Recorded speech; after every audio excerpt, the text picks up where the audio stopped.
No todo corresponde, no todo es predecible. Detienes la mirada y descubres que en el arte de la contemplación hay frente a ti identidades que se configuran en la magia de la vida. Hola, buenas tardes. Queremos arrancar con una pregunta. ¿Quiénes somos? Quizás somos una amalgama de historias, o tal vez un conjunto de roles. Los dueños, quizás, de un destino que creamos con los pasos o que busca imponerse ante nosotros con la fuerza del viento o de un decreto. Los libros y sus autores serán los protagonistas de esta 11ª fiesta del libro y la cultura, que tiene como tema central las identidades. Con música, historias, arte, voces provenientes de las esquinas del mundo y Brasil como país invitado, queremos que nos acompañen a entender mejor de qué estamos hechos, qué es eso que nos define. La Alcaldía de Medellín y la Biblioteca Pública Piloto les da la bienvenida a la Fiesta del Libro y la Cultura, un evento de ciudad en el que celebramos la palabra, las artes y la cultura, esperando que su paso por la ciudad de los libros los deje llenos de experiencias, de historias, de amigos y de sueños. Recuerden visitar nuestras redes sociales, @fiestalibro en Twitter y Fiesta del Libro y la Cultura en Facebook usando el hashtag #FiestaLibro. En esta oportunidad, en Charlas de la Tarde, colombianos genéticamente europeos. Conversaremos con el doctor Gabriel Bedoya. Los dejamos entonces en manos de él. Muy buenas tardes y bienvenidos. Muy buenas tardes. Muchas gracias por la invitación en primer término. Y en segundo término, pues sí estoy muy nervioso porque hay mucha gente. Y yo generalmente acostumbro a darle una charla a la gente de Genmol, pues, a descrestar a los de Genmol. Bueno, mi nombre es Gabriel Bedoya, como lo dice ahí, palpablemente. Soy profesor de la Universidad de Antioquia. Tengo un grupo de investigación que se llama Genética Molecular, Genmol, situado en la CIU, Laboratorio 430, y trabajo principalmente, el grupo trabaja principalmente en genética de poblaciones. Genética de poblaciones aplicada como herramienta para estudiar enfermedades o rasgos complejos, que son aquellos que no siguen las leyes de Mendel, ¿verdad? Son poligénicos, etcétera, etcétera. Entonces la charla más o menos sobre identidad es contarles algo de la composición genética ancestral de las poblaciones latinoamericanas, pues incluyendo naturalmente Colombia. Esta composición genética nos va a contar o se refiere a la diversidad que hay entre la especie Homo sapiens sapiens actual, una diversidad que aparece desde el origen del Homo sapiens. Vamos. La diversidad es en cuanto a colores, forma de la cara, del rostro, estatura, densidad de la barba, color de los ojos, forma de la nariz, etcétera, etcétera. Y lo más extraordinario es que esa diversidad ha hecho que las poblaciones por bastante tiempo se separen, ¿sí? Sin suponer, la gran mayoría no suponemos ni esperamos que seamos clasificados como un primate. Nosotros pertenecemos a los primates. Bueno. Sí, al computador. Nosotros pertenecemos a los primates y realmente partimos de aquí, por ejemplo, ahí tenemos la clasificación. Esta es una clasificación sistemática que el hombre se deja aplicar menos cuando se le dice que es un animal, ¿sí? O que pertenece al reino animal. Ahora a uno le pueden decir de todo, pero no le pueden llegar a decir que es un animal. Son las cosas culturales que son bastante curiosas, diría yo. Aquí tenemos, entonces usted le puede ir hasta donde sea, sí, pero no le diga a un humano que es un animal. Y en cuanto a mamífero también no se acepta mucho. Vi una charla una vez en el museo de la Universidad de Antioquia. Una muchacha estaba haciendo una guía y tenía unos niños y tenía como un ratoncito ahí, un roedor mostrándoselos, y había un niño llorando. Y yo le pregunté: ¿usted qué le hizo a ese niño? Eran unos niños por ahí menores de 7 años y el niño inmediatamente me dijo: ella me dijo mamífero. Entonces, una de las cosas que en ese momento, pues a mí me pareció, hombre, ¿cómo así? Lo primero que tenemos que aceptar es eso. Entonces nosotros más o menos nos separamos de esto. Creemos inclusive que somos superiores. Y una de las cosas lindas es que creemos que ahí se terminó la evolución, ¿sí? Pues realmente yo estoy aquí estudiando evolución, como hablaba con Andrés Ruiz, simplemente porque me leí un libro de Asimov que se llamaba De la célula al tubo de ensayo, de Asimov, en el cual hablaba o trataba de explicar el origen de la vida, que hasta el momento eso sí es un coco, y lo que se haga ahí es especulación pura. Todo nace con esto. Esa diversidad está escrita en esta molécula, que es un polímero. Estos son los monómeros del polímero y se pueden escribir unos es decir, bastante grande. El polímero puede ser todo esto. Esto es una secuencia, esto es un mensaje. Este mensaje que yo tengo, que recibí de mi madre y de mi papá, me dice que sea Homo sapiens sapiens, es decir, que ande en 2 patas, que razone, que llore la pérdida y que ría. Y eso no lo hacen sino la gente de esa especie, o las cosas de esa especie, como somos los humanos. Éramos varias subespecies, pero han desaparecido algunas. Esa es la teoría. Bueno, aquí está escrito en ese DNA, más o menos, y vámonos o miremos cosas como estas. Por el año 50 se descubre que, y específicamente en el 62, reciben un premio la gente de Inglaterra, Watson y Crick, por sacar este modelo. Y miren que es un modelo. Bueno, mirar anécdotas. Una vez hice la primera genoteca que hice, o primera manipulación génica que hice, la hice con un sacerdote jesuita español. Y yo le pregunté a él: ¿usted trabaja en DNA? ¿Y usted es jesuita? Y me dijo: esos modelos son iguales.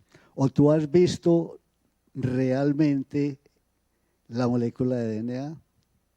Miras, es una representación. Lo mismo hago yo con Dios. Dios es un modelo. Y actualmente se habla de la hipótesis de Dios y la hipótesis evolutiva. Y hay que sopesarlas y mirarlas con mucho respeto. Este es más o menos un paradigma que es en esa molécula, está escrita bien escrita, la secuencia que me indica a qué especie pertenezco, la secuencia que me indica qué facultades tengo, la secuencia que me indica un montón de características que me hacen de la especie, la secuencia que me indica que debo tener un Dios, porque es que parece que el humano sin un Dios no podría vivir, cualquier Dios que sea. Dioses tan simples como el agua o como el sol, que no castigan, o sí castigarán. Bueno, y en esa molécula pasa el mensaje al RNA. Esto es un paradigma porque cada vez que uno lo hace encuentra lo mismo y lo mismo y lo mismo, RNA. Esto se llama transcripción, transcribe el mensaje a esta molécula, y esta molécula que es de RNA y se diferencia muy poquitico con esta, también es un polímero, en fin, etcétera, etcétera, pero esto es molecular. Entonces pasa el mensaje a la proteína, y la proteína es la que sabe, la proteína es la que lleva a cabo, la que produce el ATP para poder vivir, que es la energía. En este momento estoy gastando gran cantidad de ATP, pero cada vez menos porque estoy cayendo en homeostasis, y lo más increíble es que Leontin, un evolucionista, dice que quien sabe no es el DNA, quien sabe es la proteína. Pero los cambios tenemos que ir a verlos en el DNA. Esto es el DNA, una comunicación entre las moléculas que parece ficción. Esta molécula, que es de proteína, es una proteína, mete unos deditos dentro de, eso es animismo puro, mete unos dedos dentro de la cavidad de la secuencia, porque esto que tenemos aquí es monótono. Hay todas las moléculas gordas y duras de la vida, del sistema vivo, y yo lo llamo sistema, aunque mucha gente diga que no le puede llamar sistema. Ese sistema vivo tiene cosas como estas que son sistemáticas, ¿sí? Tiene esto unas cavidades y ahí es reconocido, esto mete un dedo, y la proteína se llama dedos de zinc. Y esa proteína de dedos de zinc le dice, mijo, a trabajar, ¿sí? ¿Y qué es lo que él tiene que trabajar? Producir RNA. Es todo lo que la molécula hace. Y esa molécula, usted es esclavo de esa molécula. Porque usted va a buscar una persona para pasar esa molécula a la siguiente generación. Eso es su historia en la Tierra. No es para que usted hable de genética molecular o cosas de esas. No, realmente es para que pase esa bendita molécula que se llama el gen egoísta a la siguiente generación. Un superautor que es disque muy ateo dice que habla del gen egoísta y el gen altruista, pero es muy bonito llevar esto a esos principios. Esto es ya más enredadito, ¿no? Pero si ustedes miran, ahí están conversando los dos, la molécula de proteína y la molécula de DNA. Ahora bien, algunos cambios, ¿dónde está eso? ¿Dónde lo encontramos? Vamos a lo humano, lo encontramos en lo que se conoce como el genoma humano. Nosotros somos unos eucariotes porque tenemos un núcleo, esto es el núcleo, y en ese núcleo contenemos la mayor cantidad de nuestro genoma. El genoma es toda la cantidad de DNA que se mide en nucleótidos, en esas letricas, adenina, guanina, timina y citosina, son como 3.000 millones. 3.000 millones, hay cromosomas. Este cromosoma, por ejemplo, miren qué cosa tan terrible, tiene 1.000 millones de esas letricas, 1.000 millones de pares de bases. Este otro 1.000 millones. Estos se supone que deben ser igualiticos, porque uno viene de la mamá y otro viene del papá, pero entonces va a depender de muchas cosas que sí sean o no iguales. Pero todo esto sería, hasta por aquí lo llamamos autosomas, que tanto una mujer como un hombre tienen la misma número de esos cromosomas. Cada cromosoma es un hilo de ese DNA que les mostré. Y tenemos dos que nos hace hombres o nos hace mujeres, que determina el género, ¿no? El género biológico y bioquímico. Un cromosoma X y uno Y. Este Y, si se tiene, va a producir testículos y características sexuales y barba, ¿sí? Y voz ronca y un montón de cosas que lo que hace un macho de Homo sapiens, ¿sí? Pero tenemos también un genoma citoplasmático, que lo que pasó fue que una bacteria conversó con una célula de estas. Esta célula le quedaba muy difícil hacer, no era capaz de hacer energía suficiente para mantenerse, entonces tomó como simbionte esta molécula. Esto es la mitocondria, y la mitocondria es indispensable absolutamente para hacer el ATP. Dependemos de la mitocondria. Si la mitocondria deja de funcionar, nos morimos. Yo me estoy envejeciendo porque mis mitocondrias ya están muy malas. Uno, cada que respira, daña el DNA mitocondrial, cambia la secuencia y eso produce senitud y eso produce la vejez. Entonces ya uno camina más lento, es muy bueno porque ya no se preocupa, ¿no? Porque, por ejemplo, ya no le da tusa ni cosas de esas así terribles. No sé, es una cosa como agradable, pero por el otro lado es muy grave porque es uno mirando o viendo cómo se está terminando su vida. Es muy increíble eso. Y generalmente es por eso, ¿no? Generalmente es eso. Bueno, no sé dónde va. Aquí tenemos la mitocondria, ¿sí? Esta mitocondria, miren, es un DNA circular y son 16.500 nucleótidos únicamente.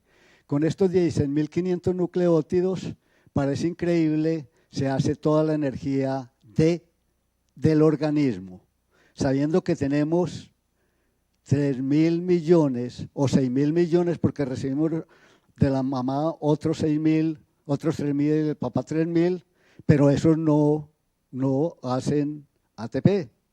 Y quien hace ATP es esta bendita mitocondria, que en casi todos los mamíferos o en todos tiene el mismo tamaño, una cosita muy pequeña, pero muta muy fuerte porque produce radicales libres de oxígeno cada que funciona. Es increíble eso, pues son pleiotropismos muy especiales. Aquí la tenemos, que tiene una mitocondria en términos generales, ¿sí? Miren, 15.400 pares de bases, ¿sí? Tiene 2 RNA ribosomales, que esto es para hacer proteínas, esto también es para hacer proteínas, la maquinaria de proteínas, pero no tiene sino 13 proteínas. Y en una respiración, solo una unidad de esas respiratorias tiene 70 proteínas. El resto vienen ¿de dónde? Del bendito núcleo, ¿sí? Tiene una región inclusive que varía mucho, varía demasiado y se le llama control porque ahí se inicia o de ahí empieza la replicación, ¿sí? Y esto es lo que tiene la mitocondria.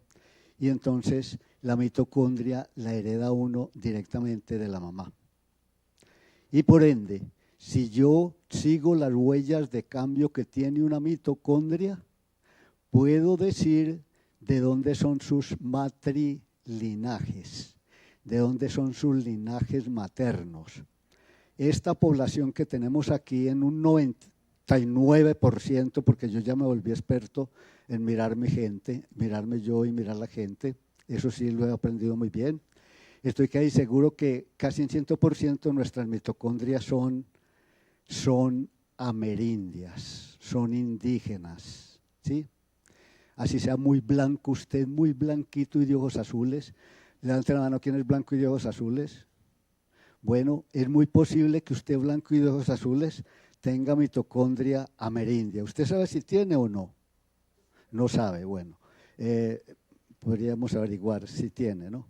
Ahorita, después les diré un tip más o menos qué hacer para eso. Ahí, cuando nosotros empezamos a trabajar en Genmol, una de las primeras cosas que hicimos fue mirar la mitocondria. Y yo tenía 2 estudiantes en el pregrado de biología, la una trabajaba en mitocondria y la otra trabajaba con HLA, me acuerdo muy bien.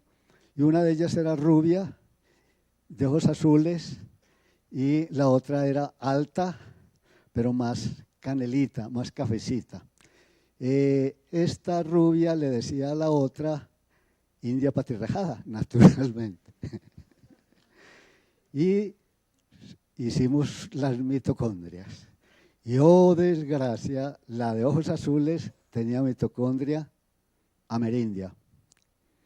Y llegó a la casa donde la mamá y le dijo, mamá, imagínate que tenemos mitocondria amerindia. Y le dijo la mamá, a mí no me eche la culpa, eso es su papá. Acabamos de decir. Llamó la hermana Holanda, que yo creo que lo bueno es esto, sí, esto es lo más agradable de esto, llamó a la hermana Holanda y le dijo, bruja, tenemos mitocondria amerindia. Y la hermana le dijo, no le hace, pero es muy diluida. Y es verdad, muy diluida. Podemos llegar a mirar y discutir un poco eso, porque gente tan blanca puede llegar a tener mitocondria o va a tener mitocondria amerindia. ¿Sí? Ese es entonces como la mitocondria. Y aquí tenemos, yo no sé si ven bien, cómo seguir uno la mitocondria. Resulta que hay cambios en la mitocondria que me pueden indicar los grupos. La mitocondria se divide en haplogrupos, que son señales o cambios que tenemos en la mitocondria que nos van a decir qué tipo de mitocondria es. Entonces tenemos esta es una enzima que corta el DNA y si lo corta o no lo corta va a depender del nucleótido que haya ahí, son señales. Y con esas señales yo puedo mirar. Hay una mitocondria que se puede ver muy claramente y por eso la tenemos señalada aquí, y es que le faltan 9 pares de bases por aquí en esta región entre un gen y un transportador de lisina, porque son específicos, tiene una deleción de 9 pares de bases. Los otros son cambios en los nucleótidos, pero los podemos seguir. Entonces nosotros en los primeros trabajos haríamos mitocondria A, mitocondria B, mitocondria C, mitocondria D, es lo que encontrábamos aquí en América, aquí en Colombia y aquí en Antioquia específicamente. Yo empecé mucho a hablar de la genética de la población antioqueña, entonces tuve jalones de orejas muy fuertes de antropólogos y de mucha gente. Bueno, esta mitocondria L es una mitocondria africana y esta es la mitocondria europea. Pero hay mucho más mitocondrias africanas, europeas y de todo tipo de estos, ¿no? Bueno, así entonces, esos cambios son los que nos van a indicar cómo y de qué manera podemos nosotros calcular la mitocondria. Otra cosa que podemos también observar es el cromosoma Y.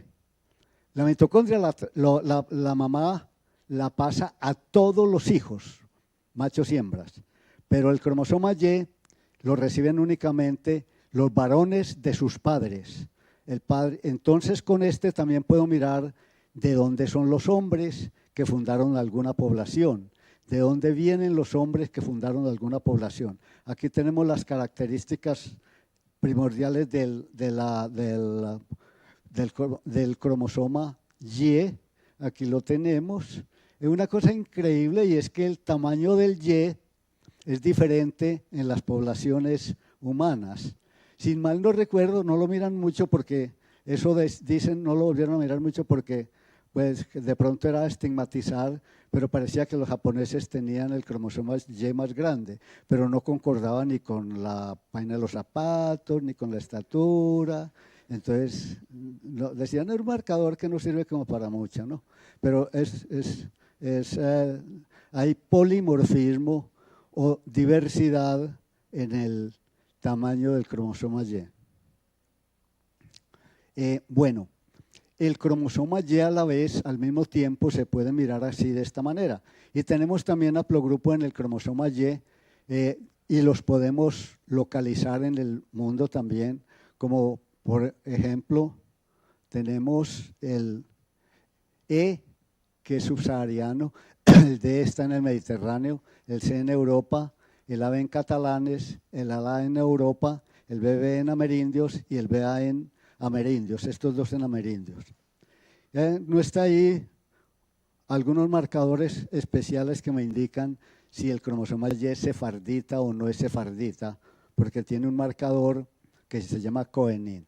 Los marcadores simplemente son cambios en la secuencia, porque miren cómo vienen, de dónde vienen, y miren este, por ejemplo, por mostrarles como algo, miren aquí que una citosina pasa a timina, entonces si tenemos la timina ya es B, y por aquí venía citosina, la citosina muta a la timina, y esta es una manera muy bonita y es el principio fundamental para calcular la diversidad genética de cualquier especie. Es esto lo que nos hace diferentes, esos cambios sutiles, ¿no? Ahora, no importa que usted tenga cromosoma Y mediterráneo, catalán o europeo, eso no lo va a hacer mejor ni peor, ni lo va a hacer más inteligente, posiblemente, porque la inteligencia es muy compleja, ¿no?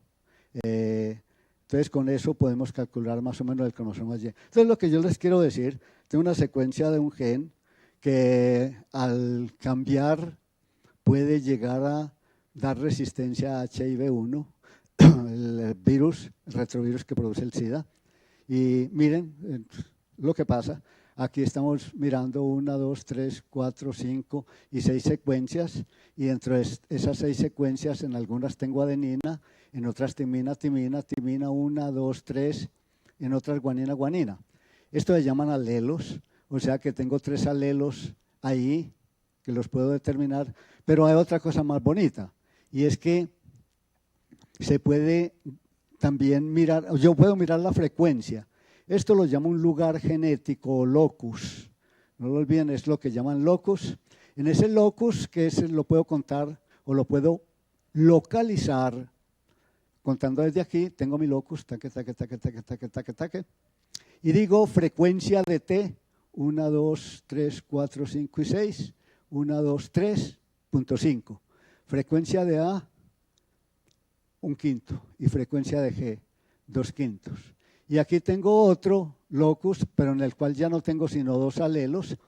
Uno trabaja más con estos, y lo más espectacular es que la gente que hace biología y la gente que hace genómica actualmente habla de los SNPs.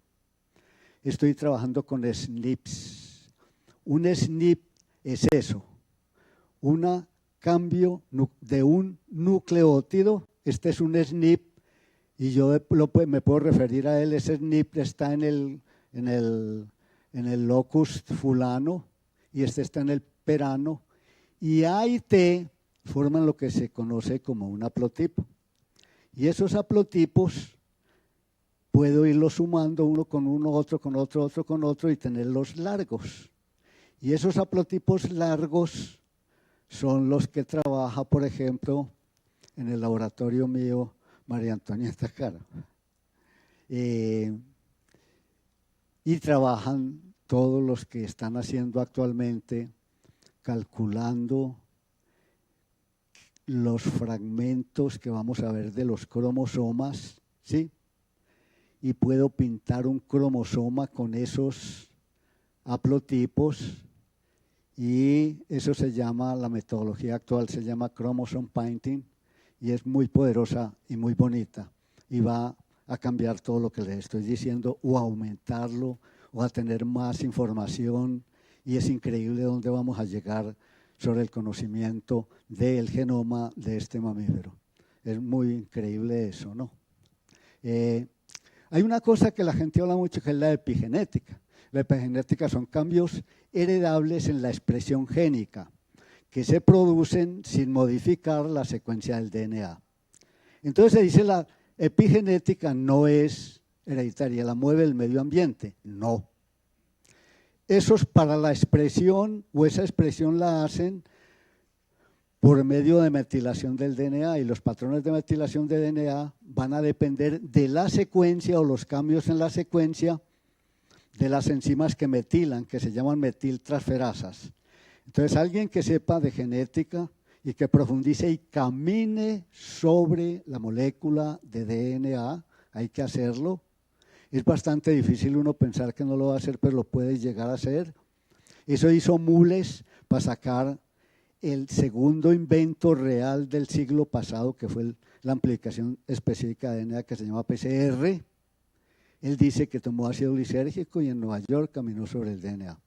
Eso es esquizofrenia inducida. Pero de todas maneras, con la esquizofrenia inducida, el individuo hizo eso que es. No hay sino 2 inventos reales, el transistor del siglo pasado y la PCR. ¿Sí? Entonces, la epigenética y la genética van de la mano. Tuve un estudiante que me decía, ahora está en Brasil, no sé si era de ella, pero le voy a dar los créditos. Dice, me dijo que la genética propone y la epigenética dispone. Bonito, ¿no? Importante, porque la gente cree que lo epigenético nada tiene que ver con la genética, y no es realmente así. Esto es lo que se llama epigenética. Entonces, muchachito, de mirar ese perrito, adquiere el fenotipo del perrito. Pero de verdad, si ustedes sí han notado de pronto que el dueño que adquiere la cara de perro. Observen, Y me dirán, porque así lo veíamos, ¿sí? ¿Qué era la epigenética realmente? ¿De dónde venimos? Esto sí es lo más importante. Vamos a ver más o menos de dónde venimos. Venimos por allá, yo no hace mucho rato, pero fue en el siglo pasado terminándose, que descubrieron este cosito. Me pareció muy increíble. Miren, en este tenía un gen que produce, o es capaz de producir la vaina del sonido, ¿sí? La vaina del sonido en el oído, se expresa en el oído. Y una de las cosas increíbles es que encontraron que ese bendito gen tiene unas secuencias que llaman conservadas, o sea, no se ve el cambio. No es que no haya cambiado, sino que cambió el DNA, esos son millones de años, pero fue conservado porque se requería para la audición. Y la audición del perro, gato y los que sean más o menos parecidos de todos los mamíferos. Esto era igualitico al del humano. Y aquí lo recrean. Y cabía en una cucharita. Entonces, ¿por qué tan chiquito? Porque eso dio origen a los primates. Es que cuando vienen las hecatombes, los que somos más chiquitos podemos como de pronto sobrevivir un poco más. Y parece que sucedió cuando se dio el guarapazo que acabó con los dinosaurios. Entonces esos primates chiquiticos quedaron por ahí comiendo carroña y cositas de esas y no, ustedes no sirven para nada y nadie los miraba, ¿verdad? Pasaban los otros. Yo creo que los pollos sí quedaron ahí, pero los pollos no sirven para nada. Lo cierto del caso es que esos benditos primates treparon a los árboles, se irguieron, miraron para el lado y cogían insectos y eso es proteína. Y nosotros somos fruto de eso. Muy asqueroso, ¿cierto? Pero puede ser, no solo especulación, sino que existen como este tipo de cosas, ¿no? Mírenlo ahí, una eosimia. Y estos dos sí, pues ya más o menos sí están bien determinados que venimos de ahí con cola y todo aquello. Y aquí sí está un árbol filogenético en el cual nuestro primo más cercanito es este. Yo digo que por eso les llaman primates los primos.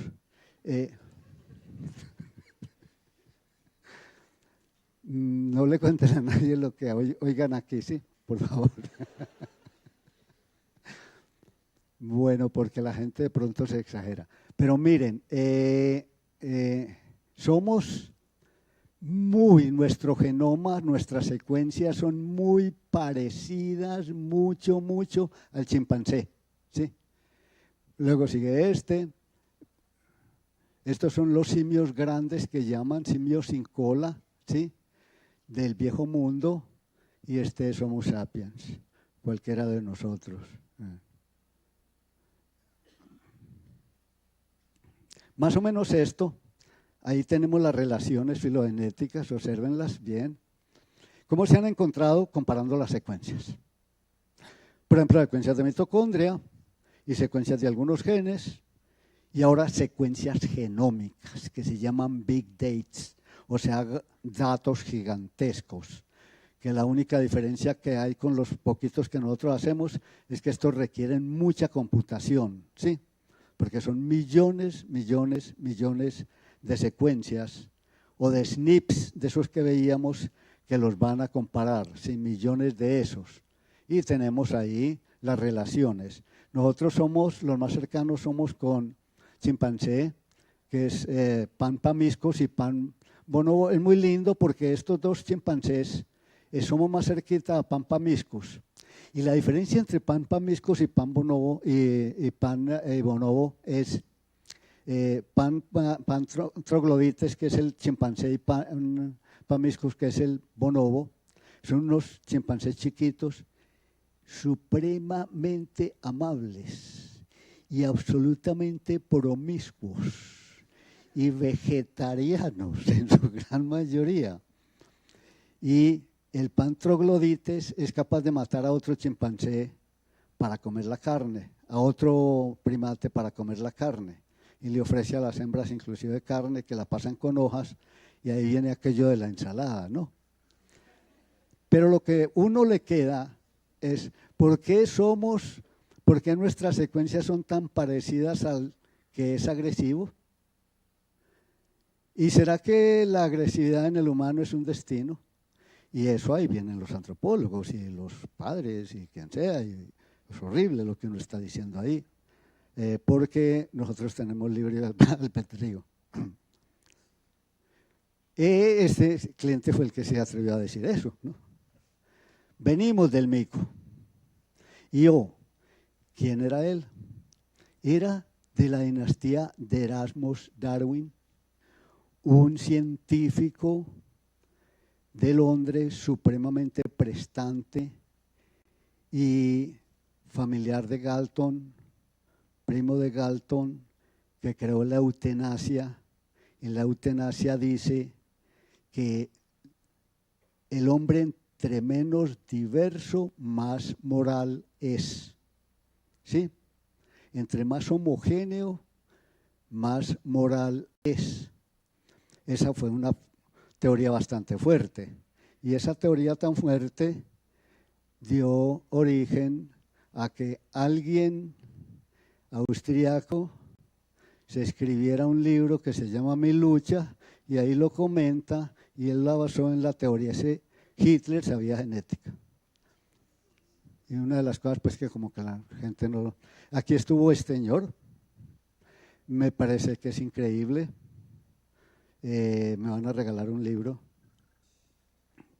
de él, el último libro. Puede ser que sí. Sí. Pero es increíble, ¿no? Bueno.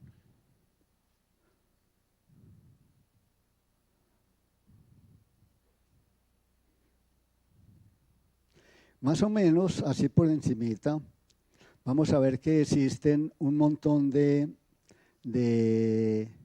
evidencias que nosotros descendemos de un ancestro en un sitio de África y que ahí aparecimos, de ahí apareció el Homo sapiens, ¿sí?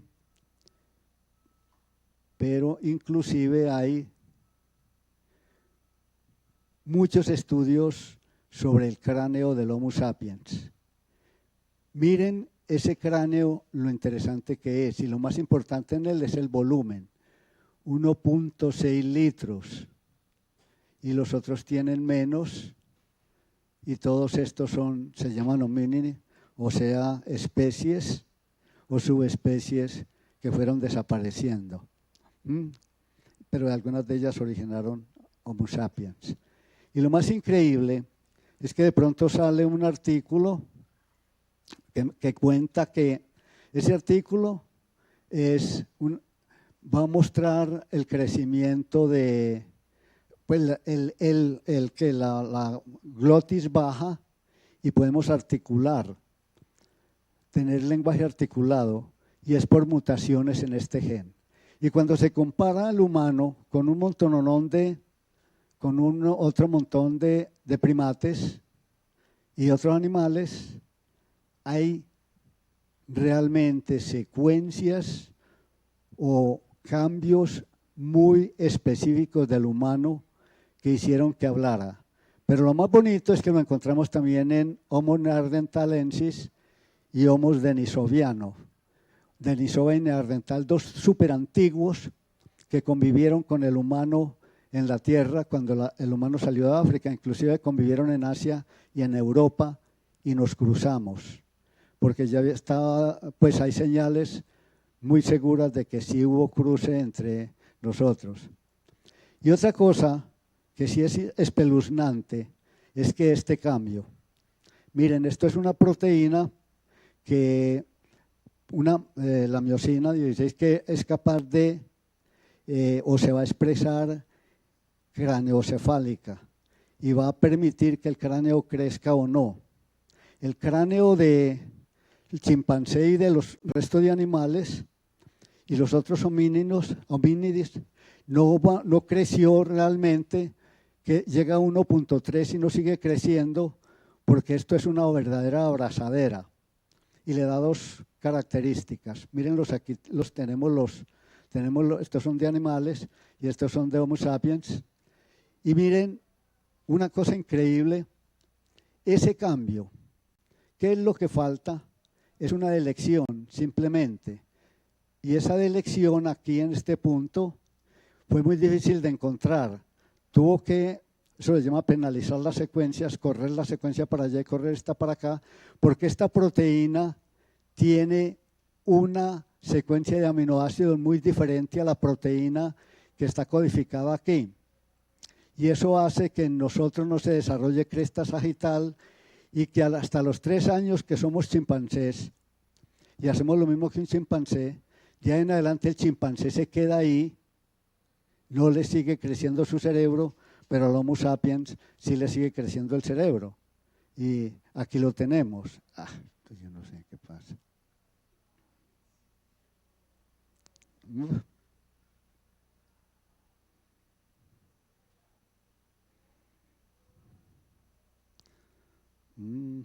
No sé, ya me perdí.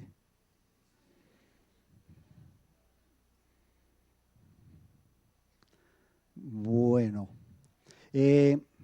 no sé dónde iba. No sé, no creo que lo encuentres ya. No. Un help.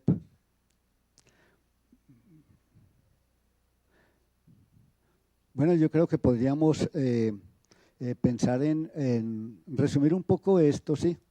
Porque pues lo que yo les quiero contar es realmente que los cambios que aparecen por varias razones, ¿sí? Esto es una de las razones por las cuales puede aparecer, se llama deriva genética, que es que ahí lo rojito y lo verde son, pues, por ejemplo, son alelos, y esos alelos, de acuerdo al tamaño que tenemos del individuo, de la muestra, pueden llegar a cambiar, ¿sí? Entonces tenemos que aquí van a ver algo o un fenómeno que se llama efecto fundador, y esto es neutro y es al azar, es como tirar la moneda, ¿no? Porque el tamaño de las poblaciones va cambiando y a medida que va cambiando pueden aparecer unos genes y desaparecer otros, ¿sí?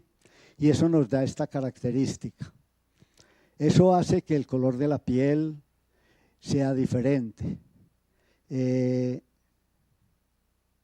Y realmente el color de la piel es diferente porque hay mutaciones en este receptor que es de la melanocortina. Y ese receptor de la melanocortina es muy increíble porque es un receptor que también puede intervenir en el dolor y puede intervenir inclusive en la entrada de algunos virus y puede intervenir en muchas cosas. Y lo más importante es que interviene en el color de la piel. Pero todo el mundo puede sufrir una mutación de estos o la sufrió al principio. Pero lo que sucede es que, de acuerdo a la salida de África de la migración, esta gente que tiene algunos cambios en el receptor o en la producción de la melanina va a ser seleccionada. Entonces van a haber factores de selección que son la luz ultravioleta, porque la luz ultravioleta es necesaria para fijar la vitamina D. Y la fijación de la vitamina D tiene que ver con la osificación. Y si yo vivo en un lugar donde no hay suficiente ultravioleta, como en las zonas que no son tropicales, pues entonces debo tener piel blanca para maximizar la poquita luz ultravioleta que llega, ¿sí? Y este es el caso, ¿sí? Hay una relación muy linda con esto, ¿no? Con el color de la piel y la luz ultravioleta. Eso realmente es lo que nos hace distintos en cuanto a color de la piel. ¿Quién lo creyera, no? No es tal vez lo que hizo Noé, que él bebió y se empelotó y se dice que uno de los hijos, creo que 2 hijos de él, se rieron. Usted se me va para África, usted me va para Asia. Eso me contan a mí, pues me dice que la Biblia dice eso, ¿no?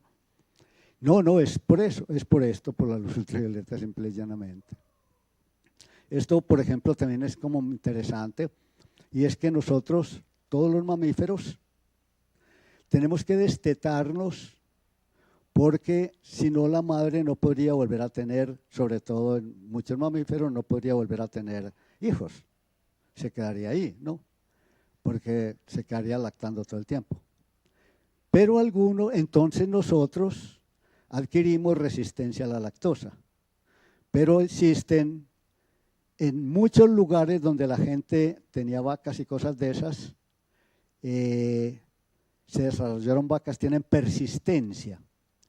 Y hay mucha gente, esto es muy asociado a los blancos, esa persistencia puede permitir que la gente se alimente de leche. Los amerindios, por ejemplo, no tenemos esa posibilidad. Este es otro caso que se denomina genotipo económico. Y el genotipo económico simple y llanamente consiste en que, miren, cuando se tiene épocas de hambrunas o de frío intenso, las personas que tienen barriga sobreviven, ¿sí? Pero cuando esas personas llegan ya a tener bastante disponibilidad, o sea, la Coca-Cola y todo aquello, se vuelven obesos. Eso parece increíble, ¿no? Y se llama pleiotropismo antagonista. Y lo notamos, nosotros lo trabajamos en el laboratorio porque hay un fenómeno, una serie de genes que dan resistencia a insulina, ¿no? Y esa resistencia a insulina es producida por la obesidad o depende de la obesidad.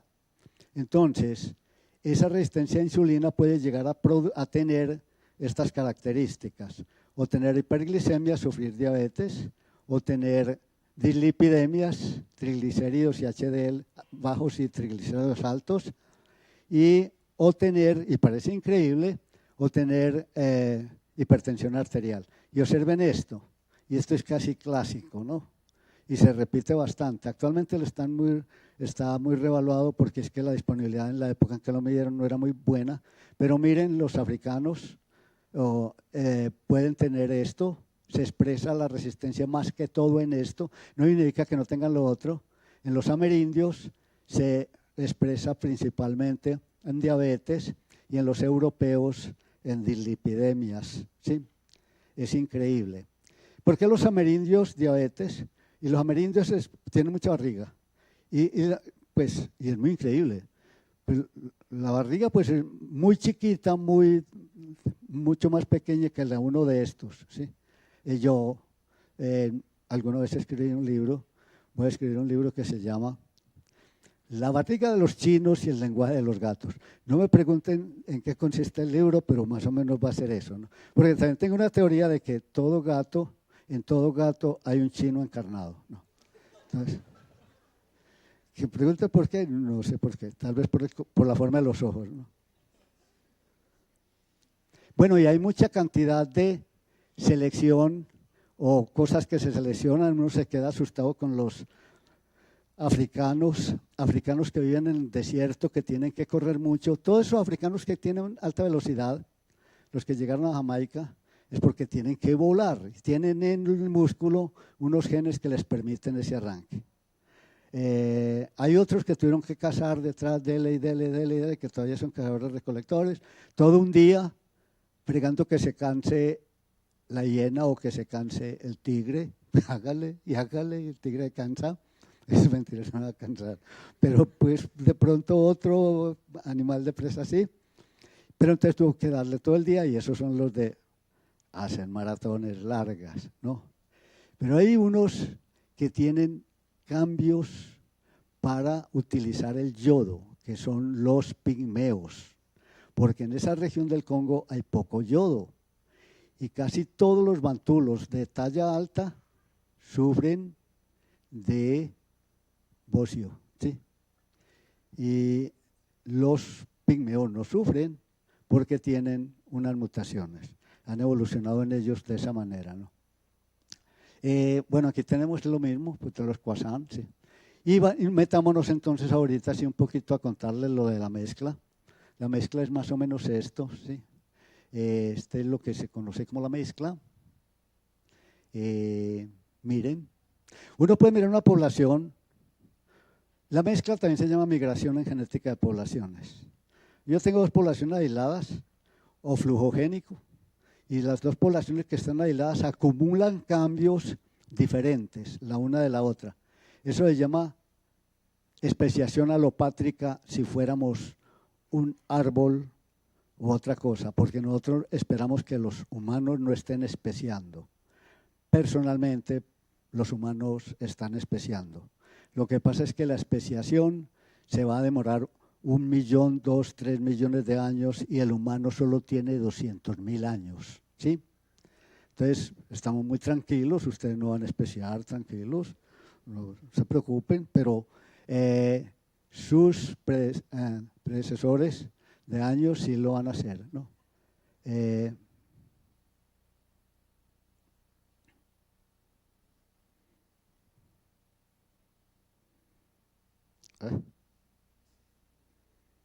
No sé qué pasó aquí, hombre. Pues yo no sé esto, pues manejar esto si es lo del diablo, ¿no? No sé para dónde me fui. ¿Será que para acá me devuelvo?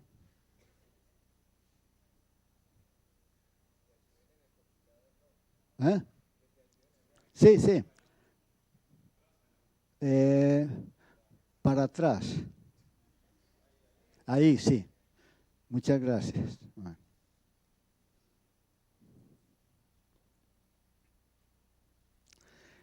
Entonces, para medir esos cambios, lo que se logra hacer es esto.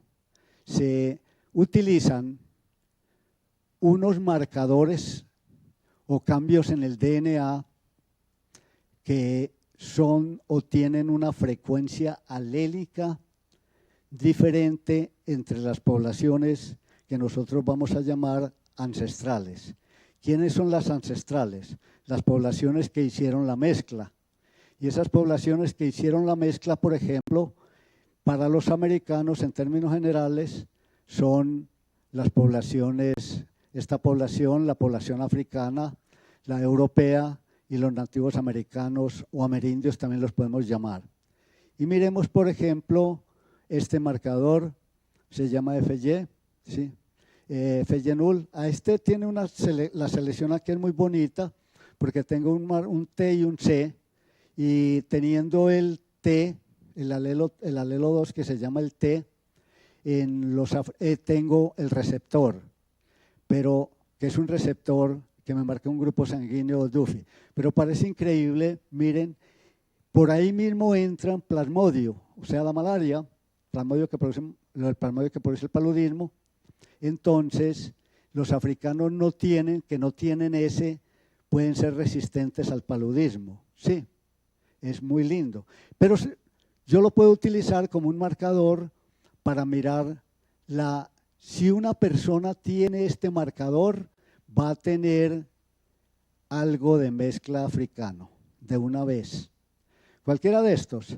Yo miro los cambios, los deltas, la diferencia entre estos, entre africano y europeo, y eso lo utilizo por medio de un programita y me va a indicar, por ejemplo, la probabilidad de que una persona que tiene todos estos genotipos, que se llama un genotipo multiloci, pertenezca o venga de África, Europa o América. Y así se mide la mezcla genética. Es como lo más interesante. Hay muchos otros. Miren todos estos y actualmente se puede trabajar con millones porque ya se conoce perfectamente todo el genoma humano, ¿no? Y con esto se ha calculado mezcla dentro de los continentes. Lo más bonito en el momento, y que quiero dejarles la idea, si quieres llegar hasta aquí, es que no hay poblaciones puras.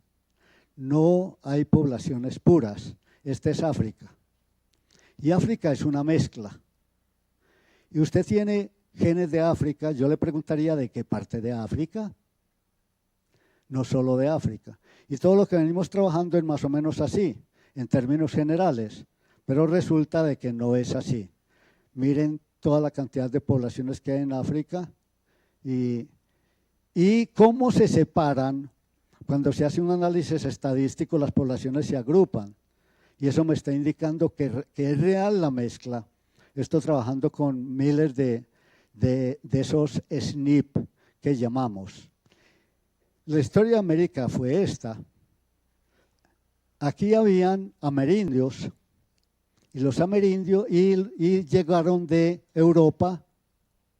De Europa llegaron individuos blancos y durante varios siglos, unos 2 siglos, viniendo y mezclándose con las mujeres de aquí, hombres de aquí, mujeres de aquí, y luego trajeron los africanos, esto fue desde 1492, en 1700 más o menos ya aparecen los africanos aquí y hacen una mezcla triétnica de todo este continente.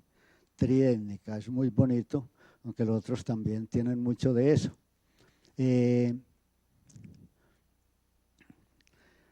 Miren, hay una cosa interesante, por ejemplo, este es un trabajo que se hace con grupos sanguíneos. Desde mucho tiempo atrás, desde 1922, se dieron cuenta que los grupos sanguíneos son diferentes, tienen el A, B y 0, ¿cierto? A, B y 0 tienen diferentes frecuencias en las poblaciones.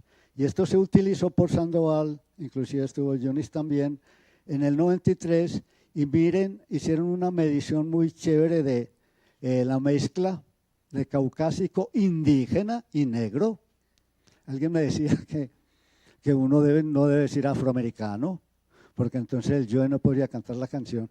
Hay que decir, así es específico que se diga esto.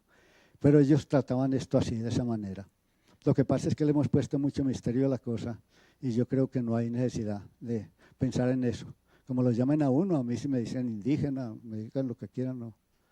Me decían en la escuela negrito, porque pues no era negro del todo, sí. Entonces, cuando iba, por ejemplo, a una rumba, y yo me persigo mucho los afroamericanos, dije afroamericanos, los negros, y llegaba y me hacían apartar, y me hacían, yo quedaba solo ahí, pasaba el aguardiente por aquí, por aquí.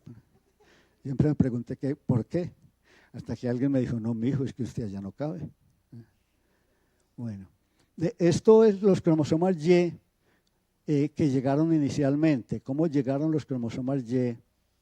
¿De dónde vienen? Más o menos se puede inclusive averiguar eso. Esto fue los que entraron a América, ¿no? Y estos ya son resultados más o menos que se han hecho, ¿no? Los primeros estudios en genética en Genmol nos muestran esto. Tenemos vascos, catalanes, sefarditas, cromosomas Y, árabes, africanos e indígenas, ¿sí? Y la mitocondria es casi toda indígena. Miren, solo 1% de indígena, el 1% de indígena, de africanos 5%, y el resto son europeos. Pero hay sefarditas. Pero en los sefarditas, ahora con los trabajos de ahorita, y las compañías están demostrando que una cantidad de gente de Colombia tiene ancestros o sefarditas. Y eso es bien interesante porque usted puede ir a España sin pasaporte, ¿sí? Este es un trabajo de las mitocondrias, ¿sí? Más o menos cómo están las mitocondrias, los linajes mitocondriales, de los primeros trabajos que hizo Genmol. Estos otros que no se pudieron medir y estos son los resultados. También un árbol con el cromosoma Y de cómo se relacionan los indígenas en Colombia, también se hizo. Y este es uno de trabajo también de Genmol, en el cual se está mostrando las frecuencias de amerindio europeo y africano, ¿sí? En Colombia con mitocondrias. ¿Sí? Este es un trabajo que ya responde a algo que se hizo en Candela y es muy bonito, miren, ya se trabajaron aquí con un montón de marcadores, ya más marcadores, y es el resultado. Pero lo más interesante es que los resultados concuerdan mucho, pues no están muy lejos los unos de los otros, ¿sí? No están muy lejos los unos de los otros. Entonces, más o menos en el 2009 hicimos el consorcio Candela. Y se puso Candela porque la sigla en español y en inglés era la misma y era para estudiar la diversidad y la evolución de Latinoamérica. Y en el momento es mucho el resultado que hemos tenido, gran cantidad de resultados. Ha trabajado mucha gente, han salido unos, entrado otros. Me imagino que aquí está Claudia y está Sandra, que trabajaron en esto de Candela. William, si de pronto vino, yo no sé si vendría. Es que muy torcido, pero si de pronto vino. También estaría, porque estuvo involucrado en el grupo Candela. Esto es Candela, y ahí están cómo se conformó. En Inglaterra lo organizó Andrés Ruiz Linares, que fue el fundador del grupo de genética molecular. Me lo entregó a mí, me dejó el chicharrón a mí, y porque realmente es un chicharrón, porque actualmente hay muy poco dinero para continuar estos trabajos y que son muy básicos, parece que no sirvieran para mucha cosa, pero realmente es muy triste que, por ejemplo, se disminuya uno, no pueda trabajar en estas cosas básicas que son la base para hacer medicina personalizada con el tiempo. Es Candela. 2.000 individuos en estas poblaciones que tenemos ahí. En cada una de ellas, Colombia, Brasil, Perú, Chile. En Argentina te tomaron una muestra, pero no se han organizado, pero allá hay uno de los analistas. Se está trabajando a unos niveles muy lindos. Me siento supremamente orgulloso de haber hecho Candela. ¿Alguien que para retrocederlo? Sí.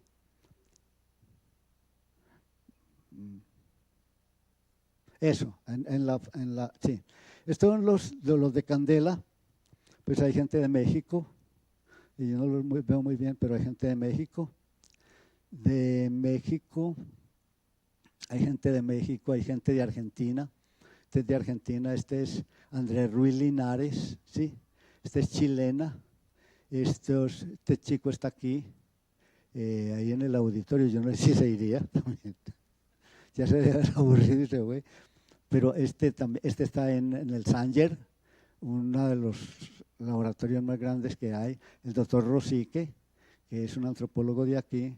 Este muchacho es un Paz ruso, que significa que es el papá es pastuso y la mamá es rusa. Bueno, está William, la tenemos ahí. Bien, esta es brasilera, pero es de abajo del sur de Brasil, donde no hay, o la gran mayoría son blancos, ¿no? Y por eso nuestro trabajo dio un poco de sesgo, pero hay unos con un fenotipo mexicano terriblemente pues, sobresaliente, ¿no? Bueno, y con esto de Candela se tiene, por ejemplo, este artículo.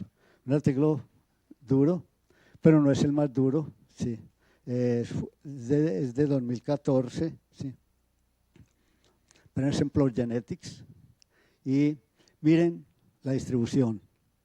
En las regiones, en estos países, la distribución de la ancestría, y eso que con muy pocos marcadores, eran nomás 40, pero esa ancestría realmente se distribuye o tiene gradientes en los diferentes países, de acuerdo al sitio, de acuerdo a la región del país.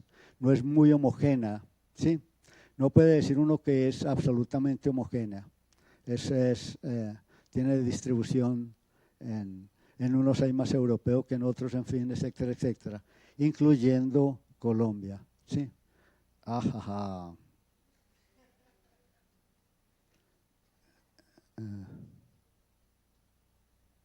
Sí, incluyendo Colombia, tenemos que hay una distribución diferencial de la ancestría o de la mezcla genética. Miren, por ejemplo, Colombia, cómo se distribuye y cómo se distribuye cada uno de cada una de los, miren Chile, de los componentes, que son 3 componentes para América, que son amerindio, africano y europeo. ¿Sí? Es un trabajo, uno de los mejores trabajos que hay en este momento en Latinoamérica mostrando esto. Pero de todas maneras hay mucha gente trabajando y hay muchos resultados y resultados muy bonitos. Esto lo hizo la gente de UCL, un grupo de estudiantes de doctorado de Andrés Ruiz Linares. Recopilan, hicieron una gran recopilación, es la recopilación más bonita que hay y ahí miran ustedes que hicieron muchas cosas. Por ejemplo, ahí está el lenguaje en toda Latinoamérica, en toda América. Es increíble lo que hicieron estos chinos. Ahí está el lenguaje, distribución de otras características, ¿sí? Cómo están distribuidas algunas características.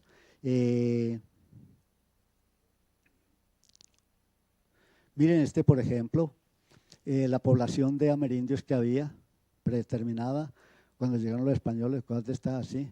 Entonces tienen una cantidad de datos muy grandes y muy bonitas, y es de 2017, y sería bueno que lo miren porque es un artículo muy bonito. Aquí tenemos, por ejemplo, mezcla, y con algunos, por ejemplo, miremos todos estos. Wang et al.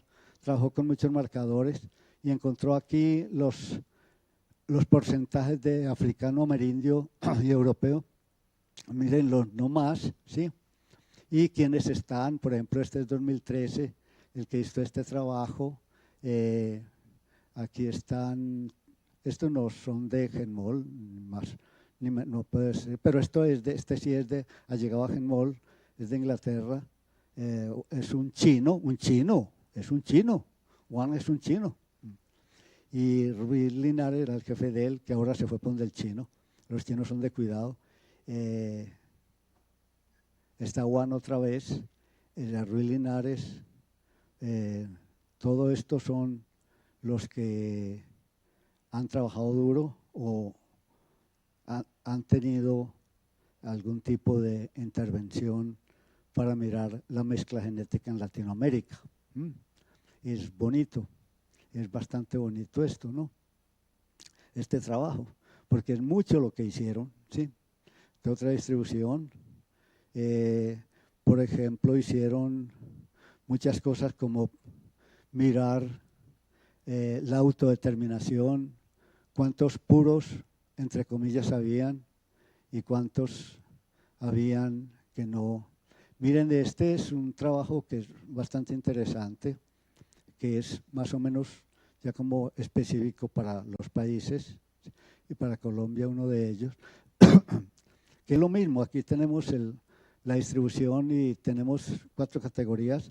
La gente mezclada, nomás miren Colombia, ¿quiénes son los mezclados en Colombia? En Colombia hay más mezclados, pero si uno se va a Canadá o Estados Unidos hay mucho menos mezclados, lo que llaman mezclados.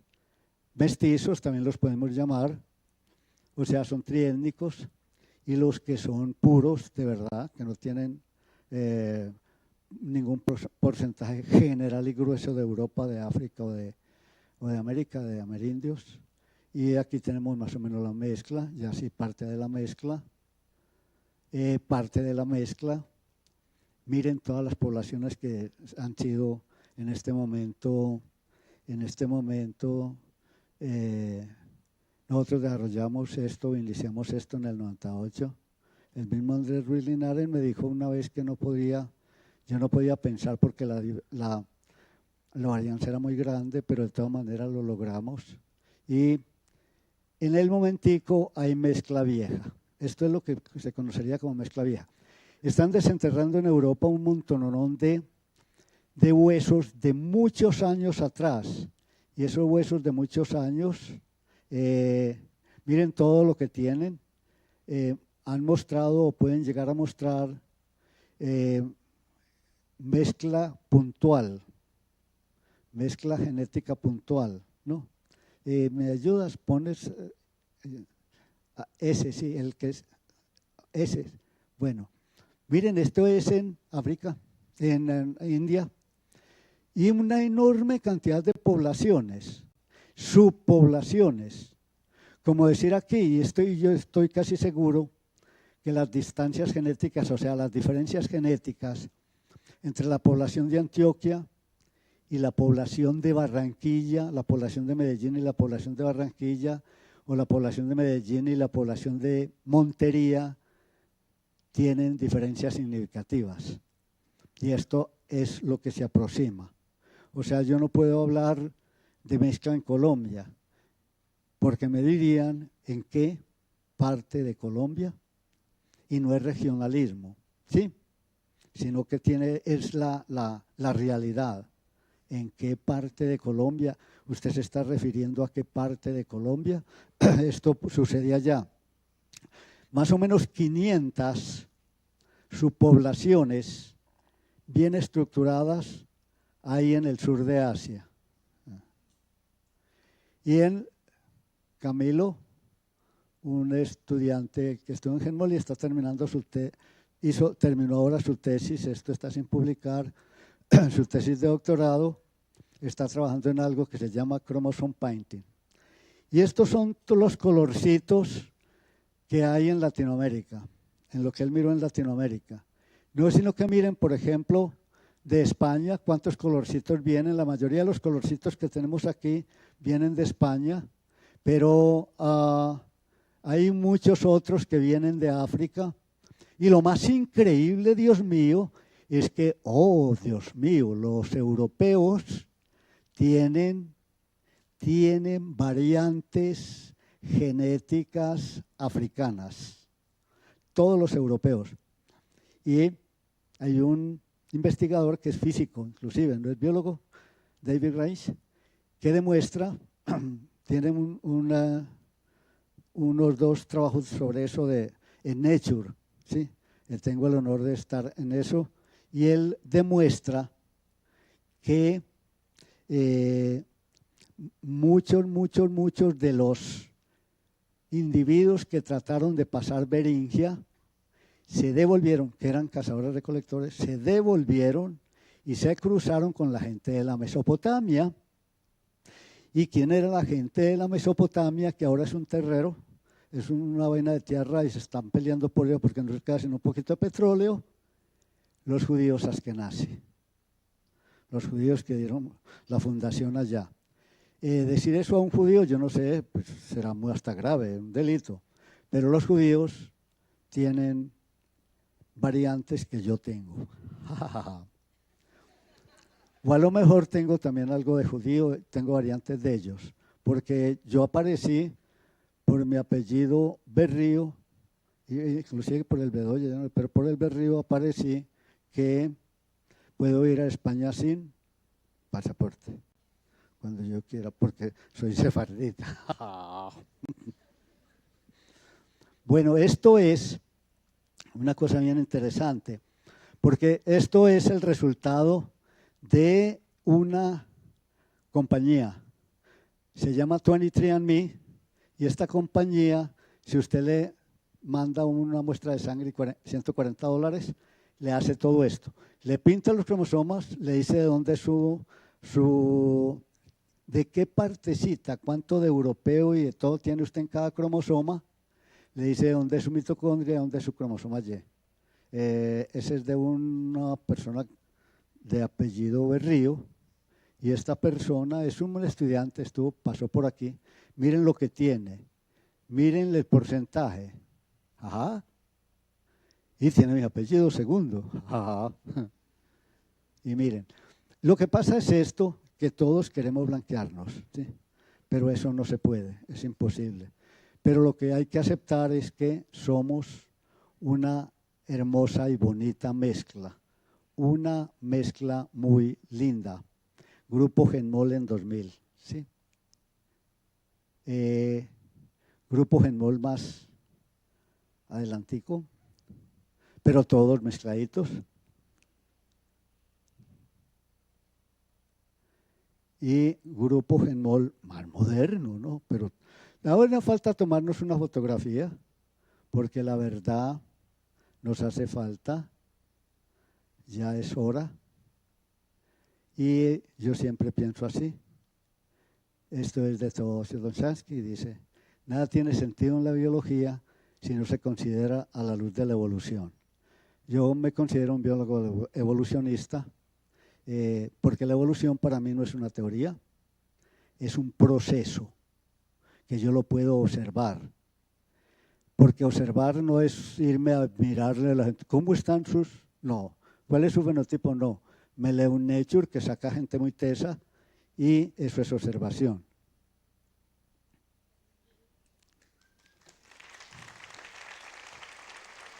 No sé.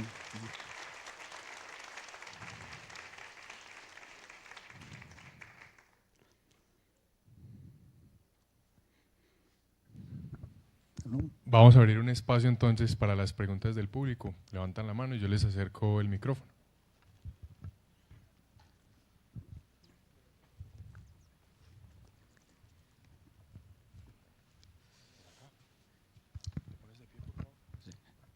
Buenas tardes, yo soy Andrés Guerra.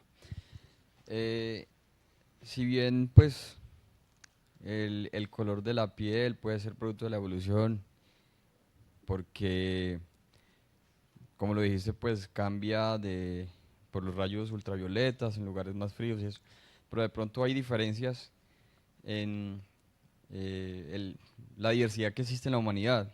Hay un negro que es con los labios más pronunciados, hay un indio de India que es como con la cara más ovalada. Ya se más dice larga. hindú, pues diles hindú que se puede decir hindú.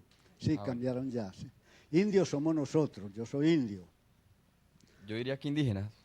No, soy indio. ¿Sí? Por- Hindú, el indio es el nativo americano e hindú, que era la religión únicamente, ya puedes decir hindú. ¿Sí? Ok, gracias. Entonces, ¿me podría explicar, por ejemplo, eso? ¿Por qué se dan las diferencias entre pues, el fenotipo, qué sé yo, la apariencia de una Sí, persona? sí, exactamente. Sí, te entendí perfectamente. Es que la diversidad no es solo el color de la... Miren, hablemos del color de la piel, ¿sí? La gente sale de Europa, y salen de Europa a frío y cosas de estas, en fin, etcétera, etcétera, y a un lugar donde la luz ultravioleta no llega directamente. Entonces, salen dos tipos de individuos.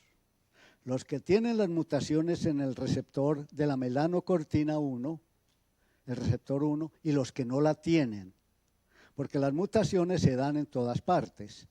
En África tenían un color más oscuro, ¿cierto? Porque la luz ultravioleta llega muy directo, pero ya saliendo de África necesitaban tener un color claro. ¿Cuáles sobreviven? La selección, eso es selección. La gente sin vitamina D se muere y los que tienen vitamina D sobreviven. ¿Cuáles sobreviven? Los que tienen la mutación que les da color de la piel blanco. Así funciona la evolución. Ahora bien, en África las características de la cara, yo siempre me he preguntado por qué la nariz del africano es así, tal vez porque tiene que enfriar el aire, porque está el trópico, pero África no es solo el trópico, África tiene hasta lugares donde hay casi estaciones, ¿te pillas? ¿Sí? Y eso hace que se diferencien. Pero África es increíble, hijo de madre, porque África en un solo sitio, una tribu no se cruzaba con otra para nada. Yo tuve una experiencia que me parece de lo más increíble con un antropólogo canadiense que vivió con una tribu de africanos. Y esa tribu de africanos durante todo el año, durante un año, engordaban cerdos, cerdos y cerdos, y ya terminándose el año atacaban otra tribu para atraer mujeres, una tribu cercana a atraer mujeres, porque esas mujeres hacía que fueran un poco más diversos, que no, mejor dicho, eso se decía que ellos decían inclusive para aclarar la sangre un poquito. Eso lo tiene el humano aquí adentro, que no puede quedarse ahí. Inclusive los askenazis son absolutamente endogámicos. Esa endogamia hace que una población pequeña, una tribu, yo le mostré la diversidad en África. Sí, ¿la viste? Esa diversidad en África es debida a eso, a que no hay flujo génico. Entonces, una característica, la gente de allá, los mandinga, por ejemplo, tienen una cara muy diferente. ¿Y cómo la nota uno de la gente que trajeron aquí? La gente que trajeron aquí, nosotros tenemos un artículo, por ejemplo, sobre San Basilio de Palenque. Y en San Basilio de Palenque traían de varias partes de África, con diferentes idiomas, bantú, senegal, en fin, etcétera, para que si querían hablar entre ellos, tendrían que aprender, en este caso, el español, ¿sí? Y los de bantú eran completamente diferentes a estos, a los unos. Si tú miras los afroamericanos de la costa atlántica son muy diferentes a los de la costa pacífica, pero lo más increíble es ese Chocó. En el Chocó hay gente mucho más, con la cara más pulida que cualquier blanco, ¿sí? Y si no, miren esas reinas que salen de ahí, que son del Valle del Atrato, ¿sí? Vienen de una parte específica de África. La diversidad en África es en un pedacito, pero aquí puede llegar a presentarse la diversidad. ¿Cómo creen ustedes que será el flujo, el intercambio, los matrimonios, como ustedes quieran llamar, de la gente del Poblado Alto y la gente de Manrique? Si será lo suficientemente grande para que no haya aislamiento.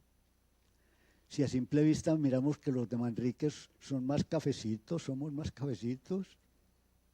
¿No? Eso hace la evolución, eso es lo que uno denomina evolución humana. ¿Qué se va a ver después? No, eso no es que se esté pecando contra uno u otra cosa, pero más tarde pueden aparecer cosas interesantes. Miren, los judíos con su endogamia o aislamiento dieron a Jesucristo, a Carlos Marx, a Einstein, a Bohr y a este del psicoanálisis. Los judíos, Askenazi con su cosa de endogamia y de aislamiento, ponen como el 70% de los premios Nobel. ¿Será eso coincidencia? ¿Qué pasará ahí? Hay selección.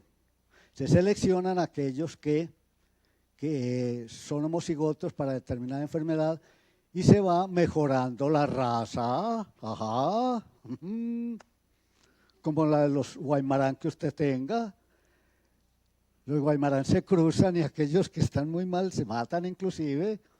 Eso es la historia, eso es lo que… Es que somos realmente unos mamíferos territorialistas, egoístas, ¿sí? Pero muy hermosos, pues, porque a mí me da la impresión de que sí realmente nos editaron los extraterrestres.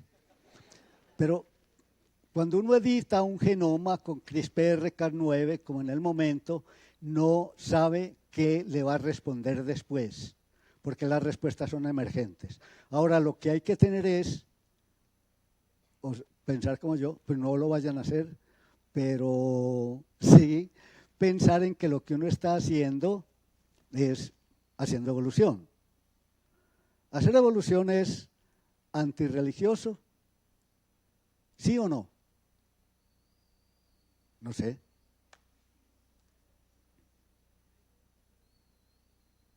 Sí.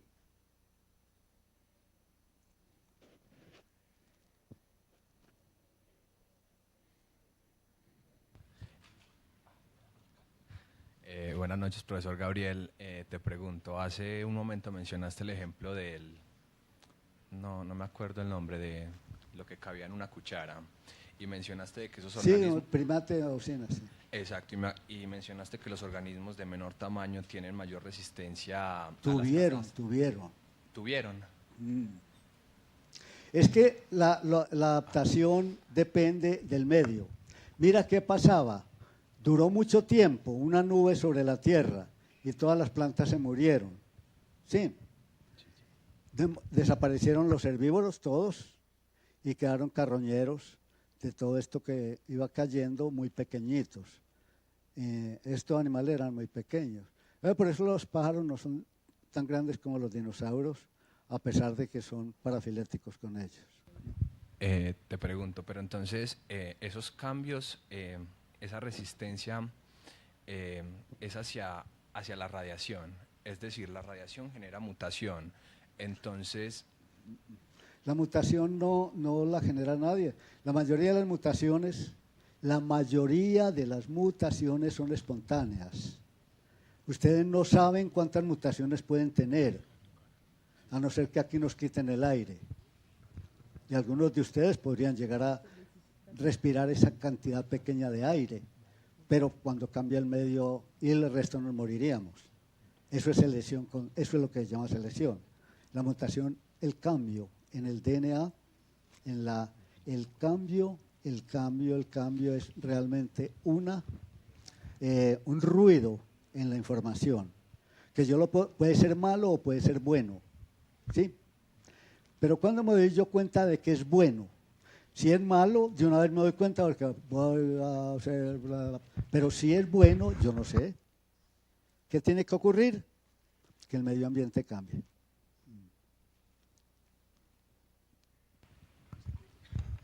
Muy buenas noches, mi nombre es John Harold Giraldo y tengo una duda que es más como la historia, a ver qué tiene que ver con la genética.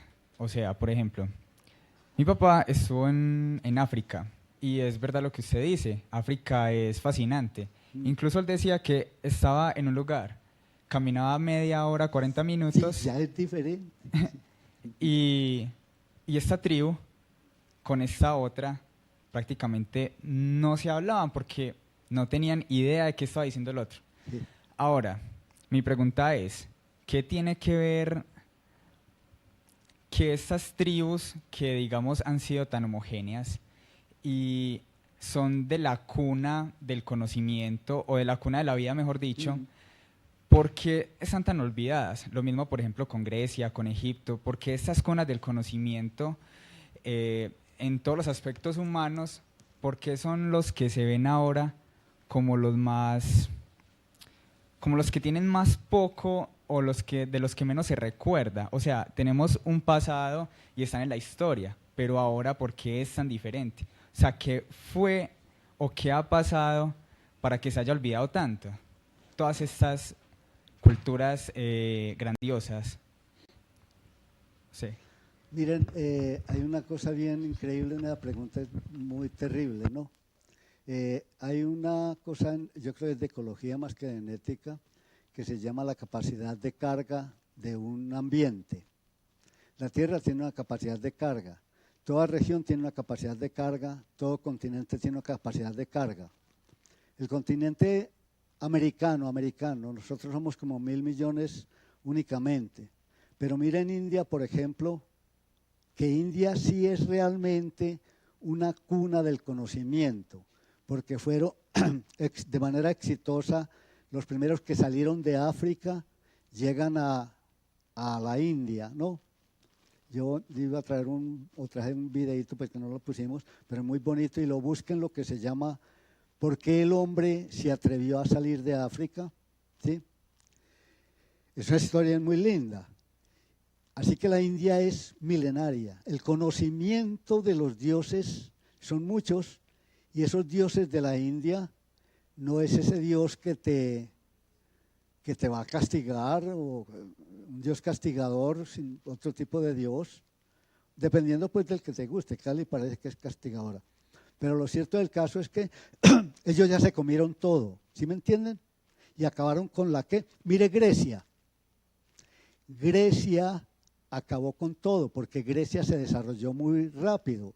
Y allá aparece la filosofía, inclusive ellos, Alejandro el Grande, sale de ahí, e inclusive invade muchas partes, a los persas, toda esa cantidad de gente o de culturas supremamente interesantes no tienen disponibilidad de alimento. ¿Y saben por qué? Porque no tienen petróleo. ¿Saben qué pasa? Pues no pueden sembrar. En África, en la gran mayoría, eso está muy estéril, no se puede sembrar. Y hay mucha plaga. La mayoría de las cosas que siembran las come un comején. Así que, un termita, así que es imposible sembrar. y no tienen petróleo, porque si tuviesen petróleo podían adquirir hamburguesa. Entonces los tienen olvidados. Y es gente malnutrida. Y la gente malnutrida tiene problemas con el sistema inmune y con el desarrollo del sistema nervioso. Ese es un hándicap que lo tiene la humanidad y no se sabe qué se va a pasar con ella. El problema de la humanidad en este momento no es el cambio climático, es que la K superó la capacidad de carga de la Tierra. La Tierra no puede con, ¿cuántos somos? 7 mil millones, 7 mil millones de personas. Yo por eso le pongo tanto cuidado a los chinos, porque los chinos son como 350 mil millones. Y miren que los chinos nos están engordando para después apoderarse del mundo y picarnos para el arroz de ellos. Porque una cosa bien increíble es cuánto una caja de arroz, para cuántos comen con una caja de arroz. Han hecho el experimento, no se han preguntado por qué les da tanto arroz.